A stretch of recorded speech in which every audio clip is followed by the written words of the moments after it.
I'm no J.K. Rowling fan, but it is spooky month, and for all of the Potterheads out there, are they really called Potterheads? Our interests collide at the Hogwarts Express.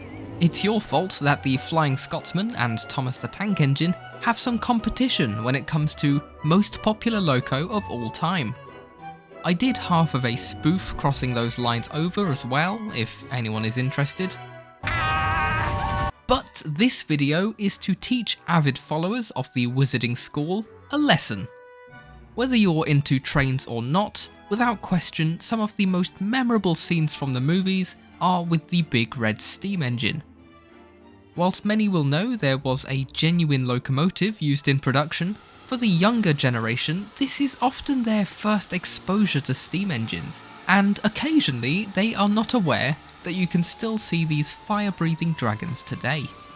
It makes it all the more confusing when there are 6, technically 7, official Hogwarts Castles.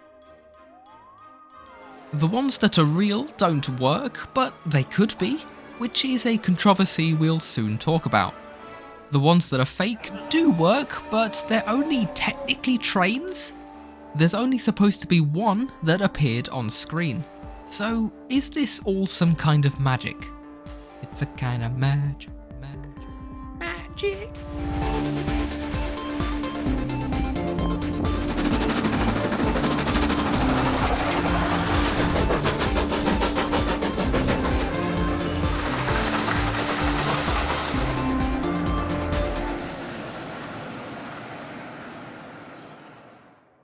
In our simple Muggle world in 1924, the Great Western Railway was kit-bashing a Saint class with smaller driving wheels, to see if they could make something more versatile.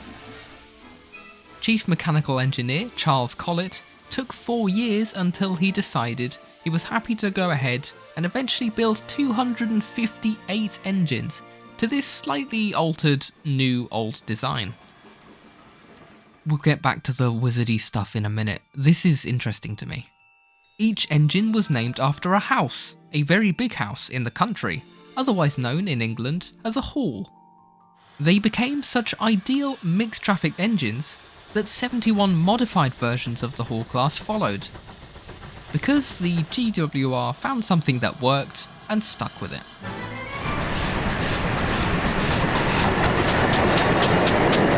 The concept of a purpose-built do-anything loco like the Halls influenced the LMS to make their Stanier Moguls and Black 5, and the LNER to make their Thompson B1s.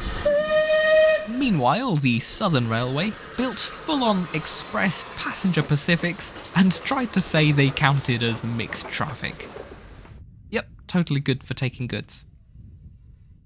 5972 Olton Hall was just like any other of the class, built in Swindon in 1937 and based originally at Carmarthen. Under British Railways ownership, it moved to Plymouth in January 1948. It lived back and forth between Cornwall and South Wales until it was withdrawn on the 31st of December 1963. What a rubbish New Year's gift. After what was generally an uneventful life hauling coal trains, passenger trains, and whatever else was asked of it, in May 1964, the engine joined hundreds of others rusting away at the famous Barry scrapyard in Wales. No, clearly it was not scrapped, otherwise this video would be all for nothing. Speaking of scrap and death, Di Woodham, who owned the scrapyard, broke up as many of the wagons they had first to allow preservation groups to form and pay to rescue some of the engines. After 17 years, Olton Hall left the graveyard in May 1981 to be restored at Procore, ironically a wagon building firm. It was bought and returned to steam by David Smith, the owner of the newly formed West Coast Railways, on the 20th of May 1988. Everything seemed to happen to this engine in May. The restored Hall happily took mainline tours in its revived GWR Green for the next few years. But it wouldn't last for long. In 2000, Warner Bros. Went in search for a real steam engine to haul the Hogwarts Express, in some niche little adaptation they were making. As you can all expect, they chose Tor Valley. Remember when I said the Southern Railway built a high-tech express, totally passenger and goods engine? Yeah, they chose one of those. Tor Valley was repainted red and given Hogwarts Castle nameplates. But director Christopher Columbus thought that the old steam engine just looked too modern, you know?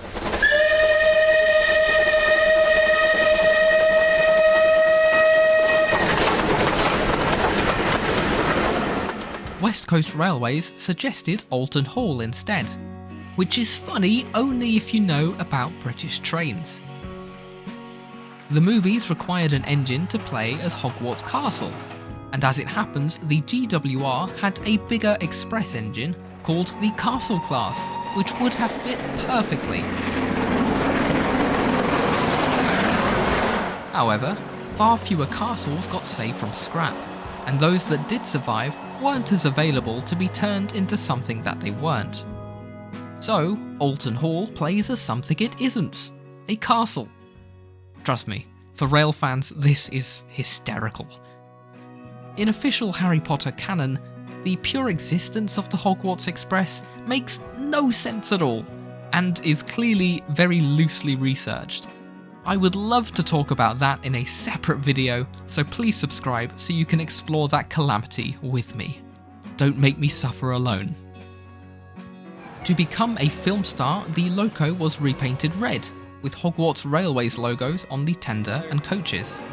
A set of already maroon BR Mark 1s. Going to Hogwarts, going to Hogwarts. A big old headlamp and headboard were plonked on the front, and costumes were even made for the loco crews. Hello.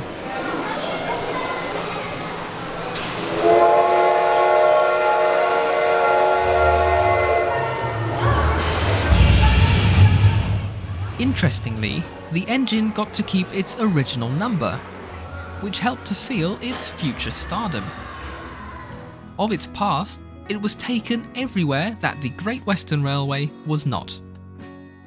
Filming took place at King's Cross Station at the start of the journey. Then we jump north to the West Highlands Line in Scotland, between Fort William and Mallaig.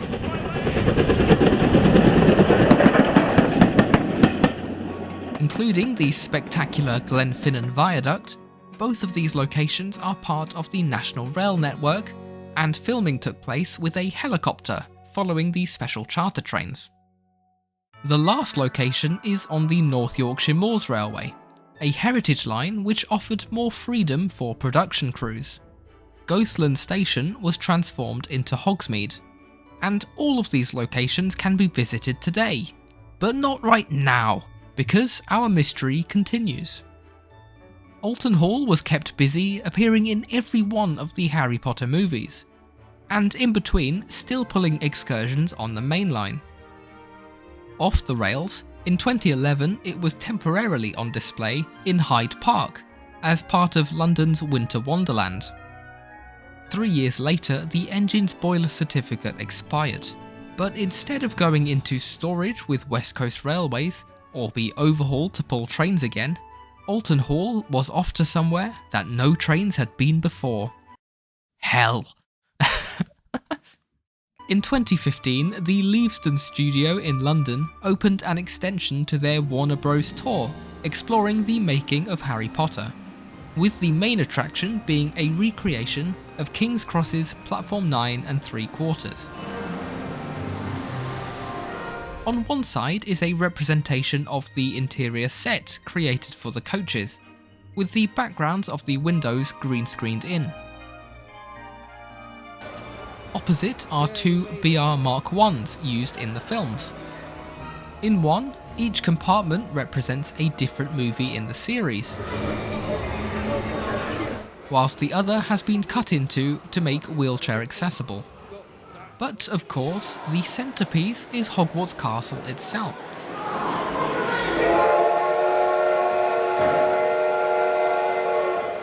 With a fog machine and speakers giving the illusion that it's in steam. Though perhaps some don't realise it, this is a real working steam engine. And at 86 years old, probably the oldest prop used in the movies. It's set to stay as part of the tour at least until the lease expires from West Coast Railways, after which time it's unclear whether it'll rerun or run on the rails again. Hogwarts Castle! So that's the one true Hogwarts Castle as seen on screen. So what's with this one, which is also a real hall class? We'll get to that, but first the fake fakes. In true Great Western tradition, when Universal Studios Florida opened their Harry Potter extension in 2014, they built a broad gauge railway. This took people from a new London area in Universal to Hogsmeade in the Islands of Adventure Park. Whilst this was the first time that a transport link between the two parks was made, it was also its own ride, as it's a recreation of the Hogwarts Express. 2 specially constructed locos were made to take passengers through a virtual journey within the coaches, all the while being physically transported on what is technically a real train.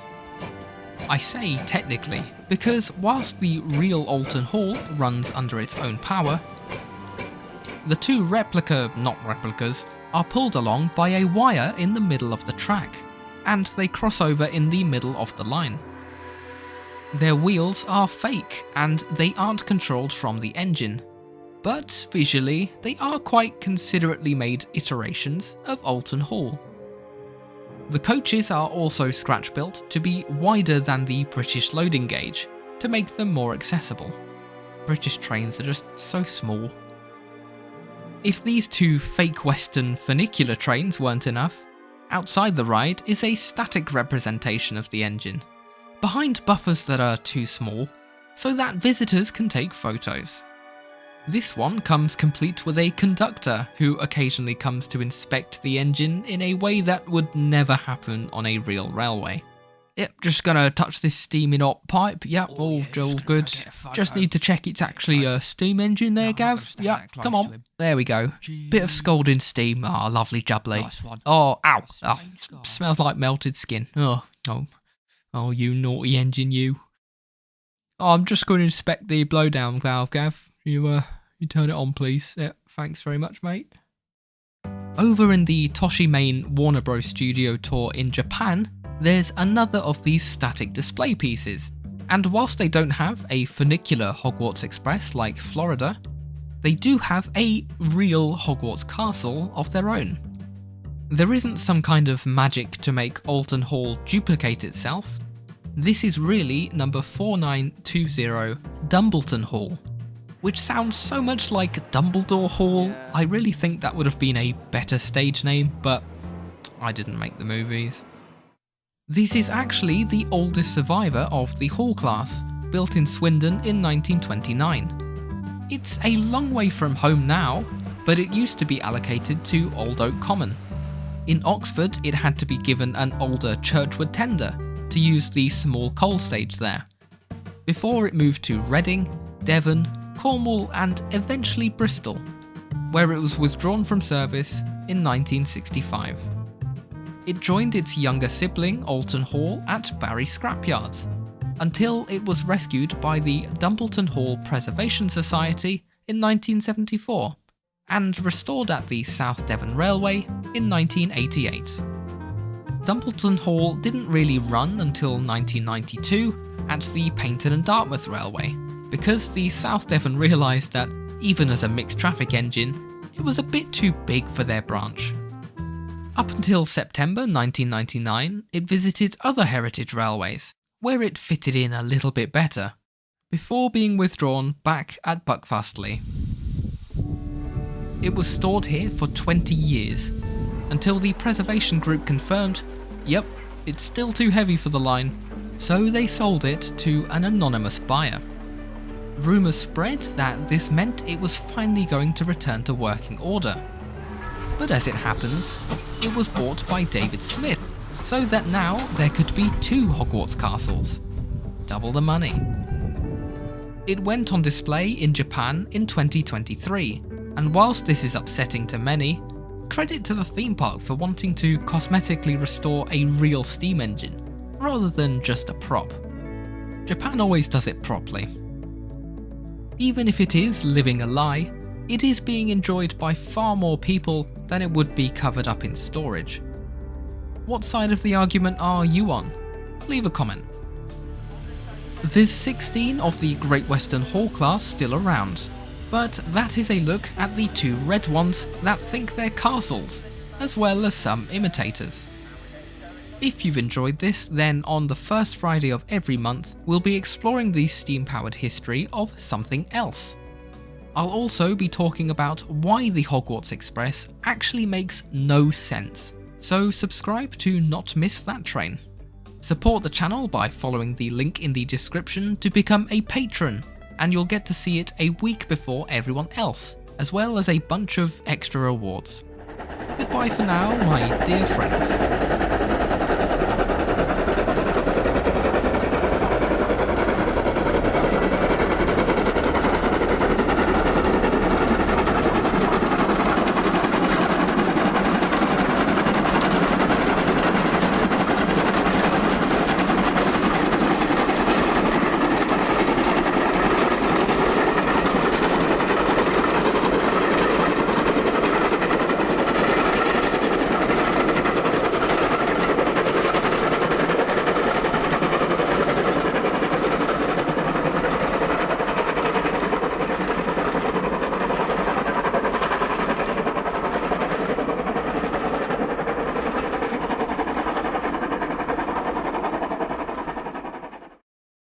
A big thank you to all of my brilliant patrons: Alex Goodman, GBH Train, D0280 Falcon, Sean Tempest, Nat, Random Thomas Fan, Ego, Insane Edward, Dark White 73, The Sudrian Git, Peter Davenport, and Andrew Diak.